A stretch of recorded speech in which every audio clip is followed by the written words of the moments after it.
Assalamualaikum warahmatullahi wabarakatuh. Hai teman-teman, balik lagi bersama aku Rias Taufik Febrian di podcast Manesa. Nah, sekarang kita mau masuk ke edisi alumni talk ke-6 bersama salah satu lulusan MAN4 yang keterima di IPB. Kalian penasaran? Yuk kita cari tahu. Halo Mas Hadi. Halo Mas Rias. Nama lengkapnya siapa Mas? Nama lengkap saya Nur Hadi Sumarta. Dipanggilannya? Panggilnya Hadi. Oh, alumni tahun berapa Mas? 2021-2022. Oh, kira-kira Mas ingat nggak nih sama guru-guru yang di MAN4? Alhamdulillah masih ingat kok. Oh, salah satunya siapa Mas yang paling berkesan? Salah satunya yang berkesan ialah Pak Trianto. Alasannya?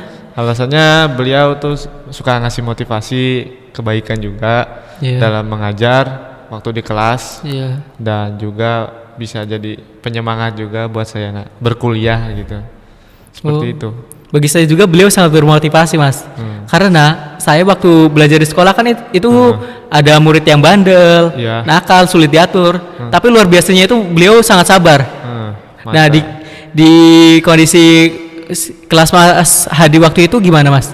Kondisi saya ya sama, ada orang kelas itu juga random gitu. Random tuh ya ada yang madel, ada yang diam-diam aja, ada yang aktif. Tapi alhamdulillahnya beliau walaupun disabilitas tapi beliau tuh ngasih motivasi tuh ngena gitu ketika orang-orang seperti saya gitu yang sering menemani beliau. Saya juga menemani beliau dalam kelas untuk mengajar gitu, seperti kayak nuntun ke kelas ataupun ke ruang guru. Ya saya sangat sambil belajar juga ngobrol dengan beliau dan orangnya ramah banget gitu. Jadi ya friendly gitu meskipun beda usia waktu itu. Pak Trianto tuh orangnya friendly ke semua orang gitu, kayak dianggapnya tuh sahabat seperti itu. Jadi setiap motivasi yang diberikan beliau tuh sampai ke hati seperti itu sih, alhamdulillahnya. Oh, selain Pak Tri yang paling berkesan itu siapa Mas? Paling berkesan selain Pak Trianto ya? Iya. Mungkin Bu Nira, karena Bu Nira juga guru bahasa Indonesia juga.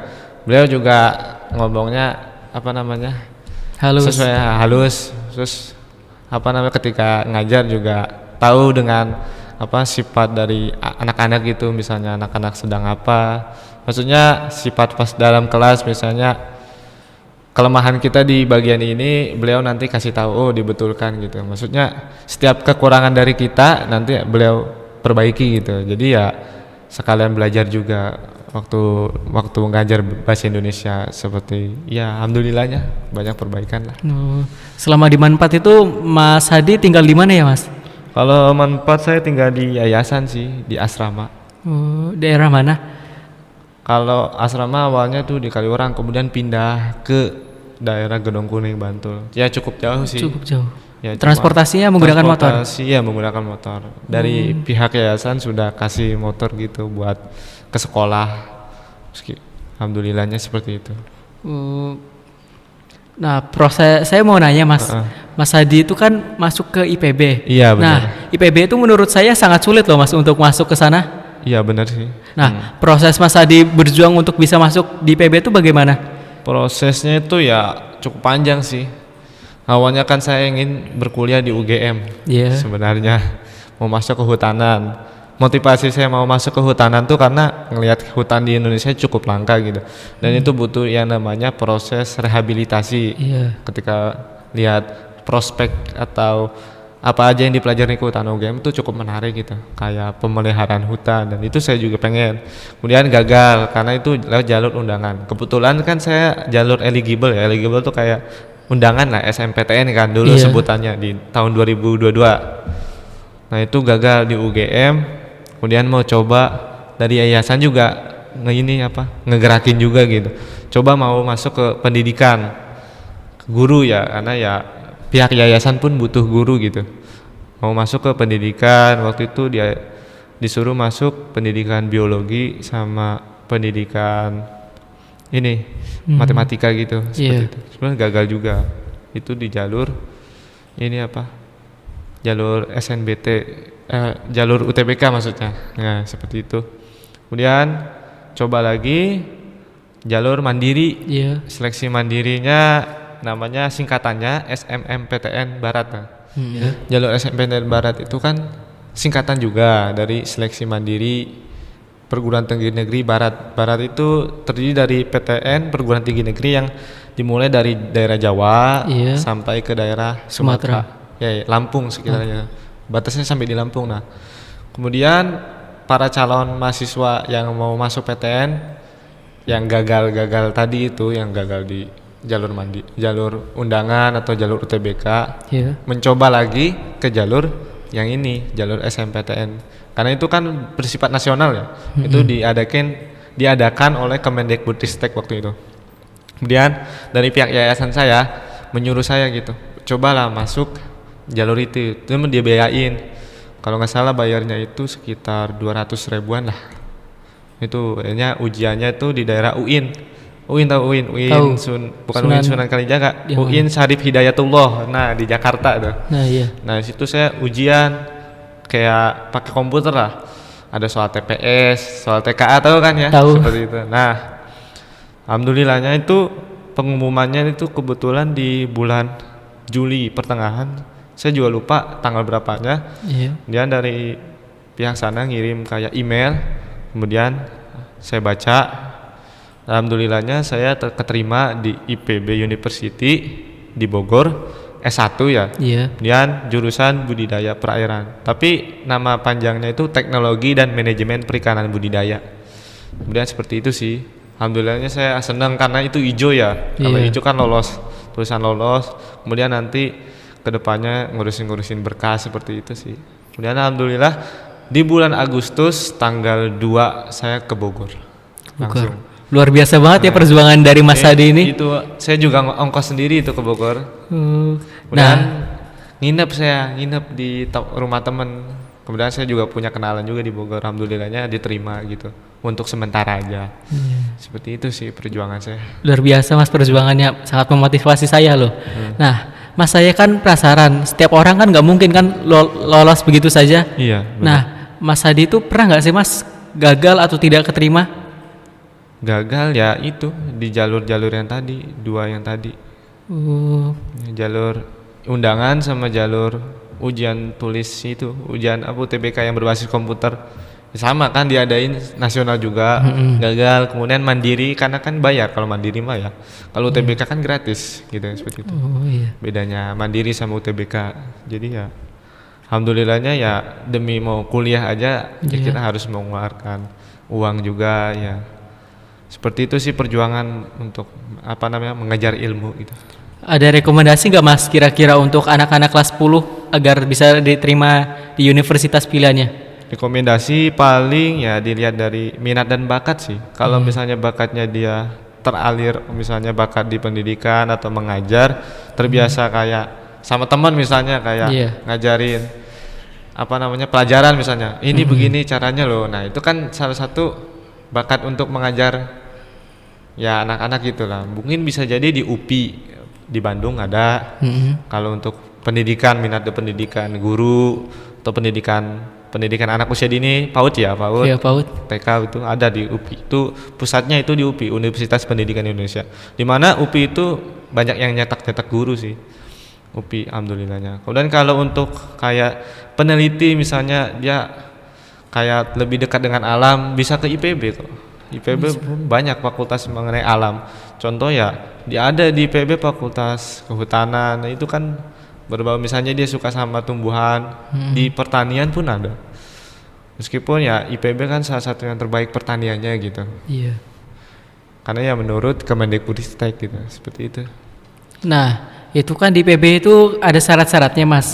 Boleh nggak nih disepil untuk adik-adik kelas yang mungkin ingin masuk di IPB? Untuk adik-adik kelas yang mau masuk IPB, mungkin syarat-syaratnya ya, misalnya ingin benar-benar mau masuk IPB, kalian niat dulu, niat di mana-mana pun niat kan ya. Kalau kata hadis mah innamal a'malu binniyat ya, apapun itu tergantung dari niatnya. Kalau niatnya kalian nggak serius, main-mainan sekedar aja gitu ya, kemungkinan besar agak susah masuk IPB karena ya dari niat. Dia usaha kita pahamin betul apa sih IPB itu kayak gimana. Kemudian kenali fakultasnya. Kemudian jalur-jalurnya pun ada di IPB. Ada jalur ketua OSIS di IPB. Kalau misalnya kalian ketua OSIS ya, bisa tuh ke IPB jalur ketua OSIS namanya Jakatos. Jakatos. Singkatan dari jalur ketua OSIS. Nah, kalau di IPB juga ada jalur seleksinya, tulis juga itu ujian kayak utul lah, kayak utul UGM. Nah bedanya di sana tuh pakai komputer. Kan zaman sekarang Pak canggih ya Pak, pakai komputer dulu mah sebelum pakai tulisan, nulis gitu. Dan itu ada mau masuk IPB bener-bener SMIPB namanya. Kemudian kalau mau masuk jalur undangan bisa mungkin di tahun besok kali ya. Dibuka jalur undangan ke IPB juga ada. IPB pun menerima jalur hampir 5 dan itu jalur prestasi. Misalnya kalian nih punya prestasi apa gitu yang terbaik waktu masih sekolah di SMA atau di MAN atau di SMK, bisa nanti direkomendasikan ke IPB. Dilihat misalnya prestasinya nasional atau internasional. Kalau internasional auto keterima itu Pak. Ya itu udah luar biasa ya prestasi internasional. Ya itu sih jalur-jalurnya. Syarat-syaratnya ya dilihat dari apa ipb.info. Infonya www.ipb.ac.id. Nah itu bisa dilihat tuh apa aja sih syarat-syaratnya, karena ya setiap tahun tuh berbeda sih, berubah. Nah dilihat karena ya perubahan biasanya dilihat dari kurikulum juga. Seperti itu. Mohon maaf Mas, tapi saya salvok dengan logo sebelah kanan Masnya. Iya benar ya. Mungkin boleh dijelasin. Oh ini ya ini buat angkatan saya sih 2022. Namanya 59 kalau di IPB. Nah itu Gatamala Agrinawa ya. Gatamala Agrinawa ini artinya agrikultur, artinya ini pertanian. Arnawa itu kelautan. Berarti jadi pertanian dengan lautan. Ya, karena ya untuk memajukan Indonesia emas di tahun 2045 ini, IPB itu punya kiat-kiat atau rencana di mana pertanian dan kelautan ini bakal menjadi salah satu pondasi penting buat kehidupan Indonesia nanti gitu. Untuk kedepannya ya pertanian untuk pangan ya, betul tidak? Betul. Beras kita dari padi terus jadi beras kan itu pertanian maksudnya. Dan untuk sumber daya perikanannya di laut banyak. Nah untuk apa? Untuk mengatasi yang namanya kekurangan zat gizi seperti itu sih. Jadi ya IPB punya rencana untuk mewujudkan Indonesia emas di tahun 2045 dengan adanya angkatan saya Gatamala Agrinawa. Amin ya, semoga kedepannya anak-anak bangsa Indonesia baik dari fakultas manapun, dari seluruh baik dari IPB atau universitas manapun bisa memajukan Indonesia di tahun kedepannya seperti itu. Amin ya robbal alamin. Nah Mas, saya kan mau ini, setahu saya itu dari berita luar itu kalau kita itu mengimpor beras dari Thailand. Nah itu alasannya kenapa ya Mas? Kok kita kan banyak sawah tuh di perdesaan, tapi kok kita masih kekurangan itu gimana? Ya itu mungkin kembali kepada Indonesia itu sendiri sih. Kembali pada orangnya juga. Kadang ya kita memikirkan maksudnya hal lain gitu tanpa kita pikirin Indonesia tuh kaya gitu. Kita ngimpor dari orang lain sedangkan kita sendiri bisa mengolah gitu. Meskipun ya banyak orang yang belum mengerti teknologi lebih jauh gitu. Mungkin banyak juga petani-petani yang nggak mau nerima teknologi seperti itu. Bukan nggak mau sih, kita bertahap gitu, gak langsung ini teknologi loh, ini kamu harus coba. Kan petani Indonesia saya maunya manual gitu. Jadi ya yang aslinya panennya bisa lama-lama, ketika ada teknologi kan jadi cepat. Nah betul, di IPB tersendiri ya meskipun udah dikembangkan cuman masih dalam proses ke desa-desa seperti itu sih. Karena ya masyarakat desa harus kasih seminar atau kasih motivasi, ini loh kegunaan ini manfaatnya loh. Meskipun ya setiap manfaat pasti ada kekurangan. Nah, kekurangan itu harus diperbaiki. Mungkin dalam proses itu IPB masih terus berkembang. Nah, masih mengembangkan inovasi-inovasi di bidang pertanian, di bidang peternakan atau di bidang kelautan, perikanan tersendiri seperti itu sih. Oh Mas, saya kan pernah lihat tuh di YouTube atau TV. Nah itu ada drone yang terbang-terbang di atas sawah. Nah itu tugasnya itu apa ya Mas? Oh tugasnya itu kan buatan dari Fakultas Teknologi Pertanian ya.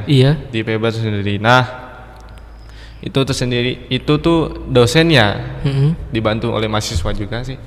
Ini dari teknik mesin dan biosistem sepertinya. Nah itu emang namanya drone smart agriculture. Jadi drone pintar untuk mengatur air gitu. Jadi kan kalau irigasi air di sawah kan agak kurang menyebar. Kurang menyebar. Nah dibantu dengan itu bukan sekalian sama air juga, sama pupuk organik gitu yang kan biasanya kalau pupuk pestisida kan berbahaya kimia ya, yang bisa menyebabkan namanya polutan tanah gitu kan.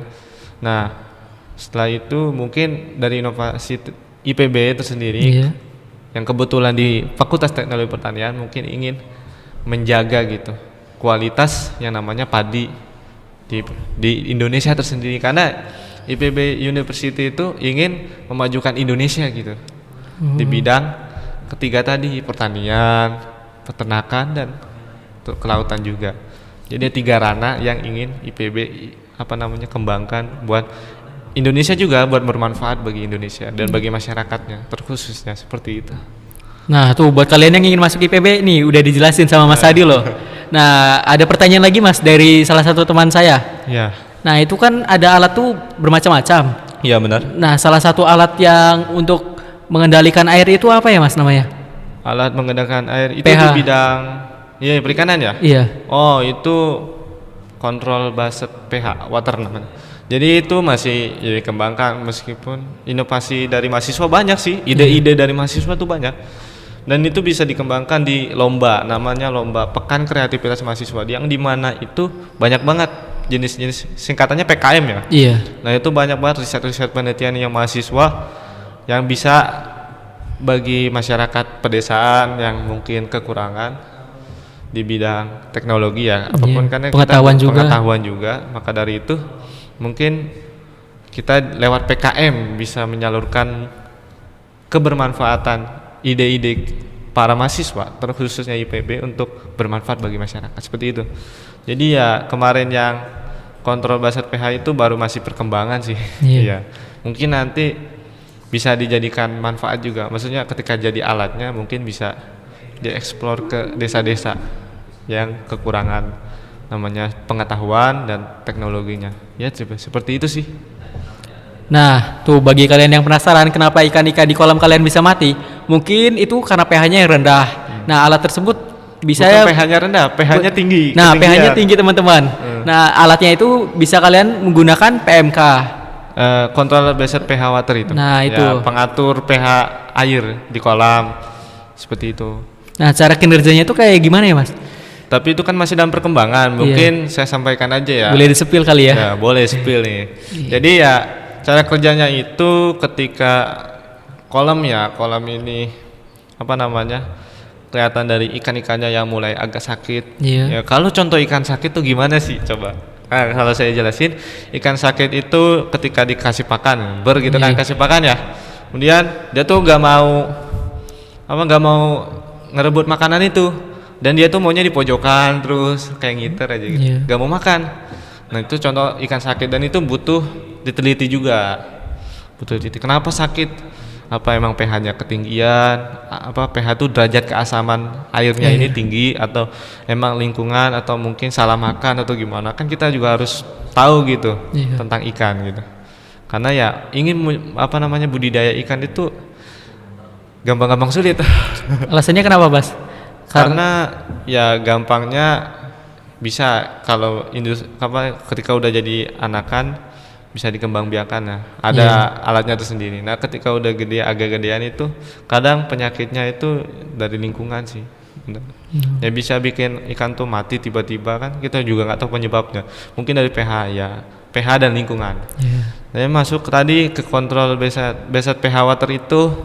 Jadi ya suatu alat yang dimana tuh ketika pH-nya tinggi, mungkin dari hujan atau gimana, dan itu nanti bisa keatur ulang, maksudnya kayak pergantian airnya tuh cepet gitu. Yang tadi pH-nya tinggi bukan dibuang sih, lebih ke arah kayak disingkirkan dulu airnya, kemudian digantikan dengan yang standar. Stabil. Seperti itu. Tapi itu masih dalam perkembangan kok. Soalnya butuh juga orang-orang dari fakultas lain juga yang buat. Karena ya kita nggak bisa ngelola sendiri apapun itu, kan kita kerjasama. Karena nggak ada semua itu, nggak ada yang sempurna ya. Ya semua itu nggak ada yang sempurna. Apapun itu yang kita inovasikan, apapun kita yang idekan, kalau kita nggak berjuang bersama-sama ya nggak bakal bisa dapat namanya titik temu gitu. Jadi kita makhluk sosial gitu, butuh satu sama lain, nggak individualis gitu. Jadi ya contohnya seperti itu. Nah tadi kan Mas Hadi itu pernah menjelaskan tentang perkembangbiakan. Ya, perkembangbiakan. Nah saya kan pernah tuh lah Mas ngelihat tetangga saya budidaya ikan. Nah alasannya kenapa ya Mas? Ikannya tuh diurut-urut keluar telur. Nah kenapa tidak disatukan dengan induknya? Karena ya kalau misalnya disatukan induknya, ada dua kemungkinan. Itu bisa jadi mati di bawah, mungkin karena kesepak-sepak sama indukannya, atau bisa jadi dimakan sama indukannya karena mungkin kelaparan atau gimana. Nah itu khawatirnya itu, maka dari itu di IPB tersendiri itu ada namanya feeding itu lebih memisahkan telur yang masih, contohnya di ikan nila ya. Iya, ikan nila. Ya benar, itu ikan nila kan ya? Iya. Nah ikan nila itu spesial banget dia. Kenapa? Karena indukannya tuh naruh telur di mulut gitu. Nah kita bahas perikanan aja. Iya. Kita indukan taruh di mulut, kemudian sampai netes karena indukannya itu menjaga gitu. Menjaga dari yang namanya serangan dari predator ya itu. Hal-hal lain gitu. Ditaruh di mulut sampai netes. Nah kalau misalnya udah netes nanti dia nganga buka mulut sendiri seperti itu. Itu ikan nila. Memang itu fisiologinya dia. Ya nanti kalau di IPB sendiri tuh yang indukannya tuh dilihat dulu mulutnya, oh ini udah ada telurnya, nanti dipisahin. Karena khawatirnya semakin kesana kan kita nggak tahu ya, ikannya nama juga nggak punya pikiran. Iya. Ya nggak bisa berpikir, ya dimakan juga ujung-ujungnya. Meskipun tadinya diberanakin ya dimakan juga kan. Makanya di IPB tuh ada ruang inkubator gitu untuk terutama baby fish nila tersebut. Alhamdulillahnya kemarin juga saya sempat neliti juga itu. Di inkubator itu ya dijaga suhunya biar nanti ikannya itu dikasih makan yang pas gitu, karena ya masih kecil soalnya, makanya dari itu supaya bisa berkembang biak sampai besar ya Mas. Iya. Nanti dikembang biakan lagi ya pasti punya nilai jual tersendiri gitu. Cuan. Iya, seperti cuan. Baiklah, mungkin segitu saja penjelasan dari Mas Hadi. Terima kasih ya Mas telah memberikan penjelasan yang sangat panjang. Baik. Nah teman-teman, sebelum kita tutup mari kita berpantun yuk. Membenari gigi bersama Sasa. Cakep. Berjumpa lagi di podcast Manesa. See you.